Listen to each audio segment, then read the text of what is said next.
Today we're talking about an absolute piece of shit. This is the piece of shit in question. Say hello to 38-year-old Francis Collier, a part-time Delaware County officer who found himself under investigation in December of 2025 when a family member of his came forward and accused him of sexually abusing herself along with one other family member 15 to 20 years ago. A breaking update right now on a shooting that we have been following from Bala Cynwyd since early this morning. We just learned that it was an officer-involved shooting. Sources tell Action News a 38-year-old man who was a part-time officer himself allegedly opened fire on police. He was wanted on charges of rape of a child and was killed in the confrontation. This all unfolded along Old Lancaster Road. Yeah, disturbing details in this case. Action News reporter Corey Davis joining us there live with what we're learning at this very moment. Corey. Good morning. So sources have confirmed that a part-time Morton Borough police officer got into a shootout with Lower Merion police officers and was shot and killed right over here on Edge Hill Road. A tarp is over the busted windshield of that SUV right there, 1 block away from St. Joe's campus.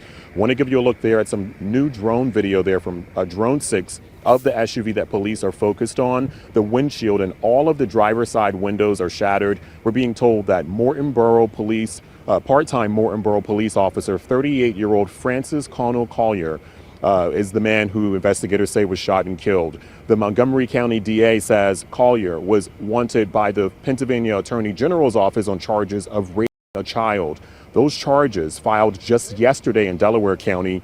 We're being told Lower Merion officers were on patrol at around 3:45 this morning and confronted him as he was returning to his vehicle, but they say he fired at officers who shot back, killing him. The vehicle was parked outside of the Edge Hill Court Apartments on at Old Lancaster Road here in Bala Cynwyd. The apartment complex is listed as Collier's last known address. One of the victims reached out to the Morton Police Department and they swiftly went ahead and began their investigation, putting Collier on administrative leave, which subsequently, only a few days after that, Collier decided he was quitting the police department altogether. The victim alleges that Collier assaulted her along with another family member while babysitting them back when they were about the age of 4 to 6 years old. Collier would have been between the ages of 18 to 23 at this time. On February 24th, 2026, Morton Police Department learned that Collier was being charged with the rape of a child, aggravated indecent assault of a child, along with other serious sexual offenses. Now look, I'm all for the letter of the law. I'm all for doing a proper investigation. I'm all for, hey, don't count your chickens before they hatch. Make sure that letter of the law, all of that stuff. However, when your response to being accused of raping a 4 to 6 year old child is to open fire on police, being a police officer or a part-time police officer, I think it's pretty easy to tell what your level of guilt is. This man chose by cop rather than going and defending himself in a courtroom. At the time of him being approached by the Morton Police Department, he did not have a lawyer on retainer. Now, is that to say that he couldn't afford one? Who knows? I don't know. No clue. What I do know, however, is that instead of having his day in court, instead of trying to go ahead and clear his name of this, instead of trying to provide any sort of evidence that shows that he did not do this to these two family members, he decided that he was going to shoot at police officers who were simply approaching him, had no idea that he was going to be under arrest at that point in time. So it seems like he knew that the chickens had come home to roost and it was just time to get out and get gone. Well, luckily for the rest of the world, he did end up getting up and getting gone, as the police ended up getting him out of there permanently, as all pedos should be dealt with, whether it's wood chipper, firing squad, or some other emphatic thought, that you could come up with on how to get rid of these cretins. I don't think we should even call them people anymore. They shouldn't be considered people. I feel like anybody who does something like this should literally have their human rights stripped away from them. Am I crazy in that belief? Am I crazy? Can we truly call somebody who hurts the most innocent of our society to be human. I don't think you can look at a child with some sort of sexual desire and consider yourself to be human.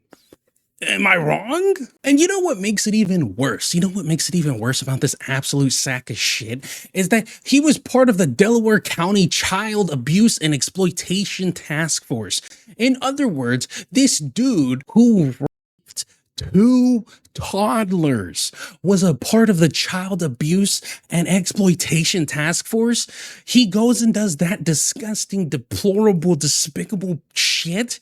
And then he decides, you know what? I'm going to have a job to protect kids, like, you know, how he should have done back then. Hey, Rick, good evening. So that victim said she wanted to share her story to hopefully inspire other victims and show that it's never too late to speak up. Now, tonight, she says she's going through a roller coaster of emotions after Frances Collier died during what officials described as a suicide by cop. She says part of her feels relief, but another part feels anger that she'll never see justice in court now. There was, sadness, anger, sadness mainly for my childhood self, etc. Tori Payne is Collier's niece. In December 2025, she and another female family member reported to the Delaware County District Attorney's Office that Collier had abused them when they were around 5 and 6 years old, and Collier was a teenager, babysitting them in Drexel Hill. Payne said years later, she learned Collier had become a part-time Morton police officer and saw images on social media of him with children. She also learned he was a member of the Delaware County Child Abuse and Exploitation Task Force. Once I saw him with children, it lit a fire in me that just told me that it was my due diligence to protect any future children. According to Delaware County officials, Collier was on that task force for less than a year. When the sexual abuse allegations came to light in December, he was placed on leave and he resigned later that month. The Attorney General's office charged Collier with rape on Tuesday. Sometimes I feel relief because it's over and he's gone, and maybe there's something there that I wasn't meant to deal with. It's a bittersweet situation with him being gone. On one hand, fantastic, pedo, gone, out of here, who gives a shit, fuck them all, right?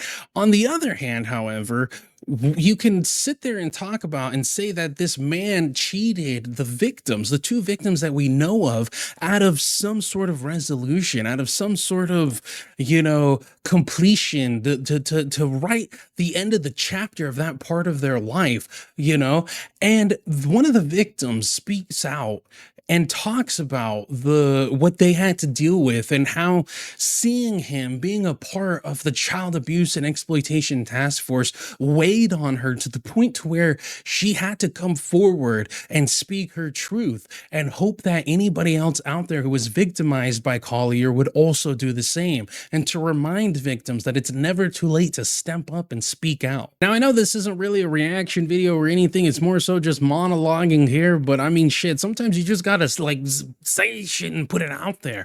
It's absolutely insane that this is something that continues to happen, and it sucks undoubtedly. I mean, you can't go ahead and screen everybody for everything, but it's a good thing to know that another pedo is gone. The victims, hopefully they can move on from this. Hopefully they can grow from this. They can have a little bit of, easement in their life, knowing that he's no longer walking around. And as far as the Collier family, I mean, do us all a favor. Just instead of a casket, just put his body in a cannon and shoot that motherfucker gone. I'm just, that's just me. But anyways, guys, I've been Complexity. As you know, like, comment, and subscribe. Let me know what you guys think about all of this in the comments down below. It's absolute insanity that this is the way it went down. And it is what it is. It is what it is. You can sit there and say that, hey, you know what? He never had his day in court, so we don't know if it was true or not. The man opened fire on police officers, knowing full well he was most likely going to die after being accused of raping 2 toddlers. I mean, what more do you need?